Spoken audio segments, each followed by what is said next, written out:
Well, hello fellow Halloweenies, it's that time of year again, which means some more Simpsons Treehouse of Horror. However, I've got to be honest, the Treehouse of Horror episodes definitely take a turn for the worse. At this point in the Simpsons timeline, things were definitely starting to trend downwards. Now that doesn't mean it just suddenly became garbage overnight, but it started relying more on gimmicks and even more so on big Hollywood stars, who honestly sound like they'd rather be anywhere else than on The Simpsons. You're Kim Basinger! It's bass singer. And this episode is loaded with Hollywood stars for whatever reason. Ed McMahon, Regis and Kathy Lee, and Jerry Springer? As far as I know, and I'm too lazy to look it up, but this might be the most star-studded Treehouse of Horror ever. Treehouse of Horror IX originally aired October 25th, 1998, and opened with the Simpsons all dying before they even reached the couch. Bart breaks his neck, Lisa's head gets rammed into the garage, and Marge runs her car straight into Homer. I think she's just looking for that insurance money. The couch gag then features Freddy and Jason sitting on the couch wondering where they are. Now this blew my mind when I was younger. I was already a massive Jason and Freddy fan, and after seeing the tease at the end of Jason Goes to Hell, I was waiting for years for any sign that a Freddy vs. Jason movie was on the horizon. And even though it wasn't exactly a Freddy vs. Jason movie, it still got me hyped up. If only I had known just 5 years later my dream would finally come true.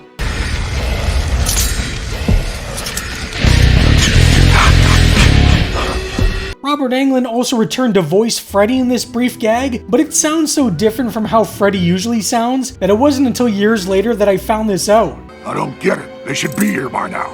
What are you gonna do? It's a boy! But this, I guess, just adds yet another celebrity appearance on this episode.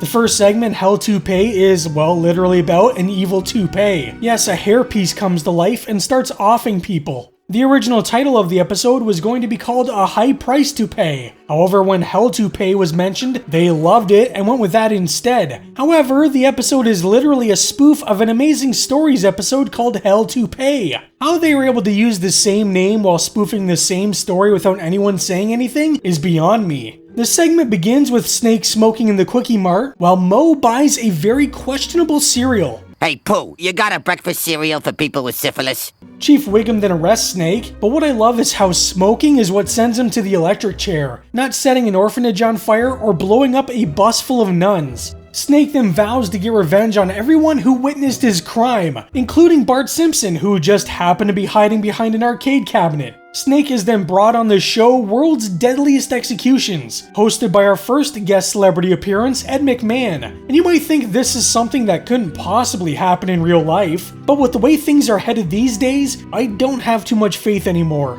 Marge, they found a donor! I'm saved! Hilariously, that donor is a hair transplant from Snake, and it hasn't even stopped smoking yet. Homer's new do seems to have a mind of its own when it literally takes him over, turning him into Snake. What results is Homer going on an almost slasher movie style killing spree. First he kills Apu by stuffing him in the squishy machine, which is a fairly ironic death and leads to one of my favorite jokes in the entire episode. Oh, geez, Lou. How long are we gonna let me keep drinking this thing?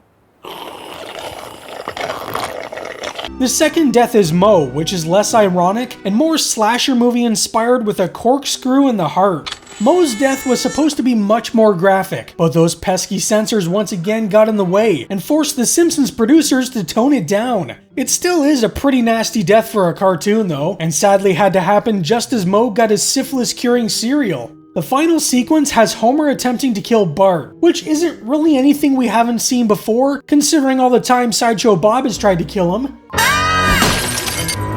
My school picture! It doesn't take long for everyone to realize that it's the hair that's controlling Homer to kill. Even Marge has to tell Lisa that everyone has already figured it out, because you know, Lisa has to be a know-it-all. I love how quickly the police buy that the hair was doing the killing from the very beginning. They open fire on the hair and then everyone just laughs. They don't exactly seem to know how to end this story. Hell Toupee is a fun segment that's only a little spooky. The thing is, the Amazing Stories episode it's based off of isn't really played for scares. It's more silly and comedic, so I'm not exactly sure why it was chosen for a Simpsons parody. It's also pretty unknown, and going by its IMDb score, not very popular. It almost feels like they chose to do a parody of this episode simply so they could use the punny title more than anything. I'm actually still surprised they were able to use the same title without any blowback. I mean, they literally made a joke in the shinning about getting sued. You mean shining? Shh! You wanna get sued? For a bit of a downer though, the program World's Deadliest Executions was supposed to be hosted by Troy McClure. Unfortunately, in May 1998, Phil Hartman, who voiced McClure, was murdered in cold blood by his wife before being able to record his lines. The segment was apparently animated with Troy McClure, but after the horrific incident was completely redone with Ed McMahon. The footage has never been released, and it's highly unlikely that it even still exists. One of the spooky names used in the episode, Brian, I'm Dating an Axe Murderer Scully, is likely a reference to the movie I Married an Axe Murderer, which features Phil Hartman and is likely a little nod to the friend that was taken way too soon.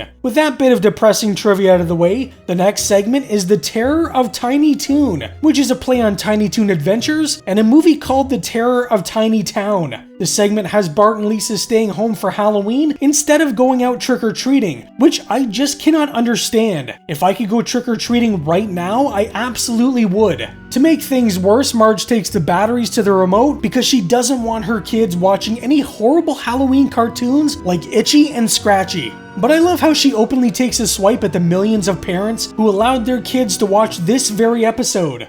Sorry, but if I let you watch one of these gruesome Halloween cartoons, I'd be a pretty lousy mother. The kids find some plutonium in Homer's toolbox. That sure is an interesting way of spelling tool. And not only does the plutonium work, it actually causes the kids to get transported into the cartoon itself. From here on out, the segment just gets wacky with Looney Tunes style violence. It's not really spooky, but it does give us a quick cameo from everyone's favorite Poochie.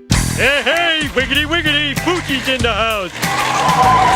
Homer then starts flipping channels, which leads to another celebrity guest spot with Regis and Kathy Lee. But this starts to feel like the TV fight sequence in the Wes Craven horror film Shocker. Bart's body is then eaten away by piranhas, leaving nothing but a skeleton. But when Homer brings the kids back out of the TV, how the hell does Bart survive? He's still just a skeleton that might fly in the cartoon world, but now we're in the real world. Apparently, just pressing reverse on the remote is enough to get his body back. Itchy and Scratchy break free from the TV, but here, they're literally just a cat and a mouse. No crazy toon powers on the outside.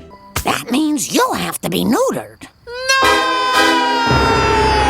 Terror of Tiny Toon is a fine segment, but not really something that screams spooky Halloween. It's over the top and silly like you'd expect from a cartoon, but the danger is still real. The segment is based off the movie Stay Tuned, which is one that I've never seen, but I feel like I should. It actually feels more like the Twilight Zone movie remake of It's a Good Life, which literally features the voice of Bart Simpson, Nancy Cartwright, as she's being terrorized and chased by cartoons. I think that might be a happy coincidence, but it's hard to ignore. Still though, this segment is fun, but not really something I think fits the Halloween mood. To protect and sever?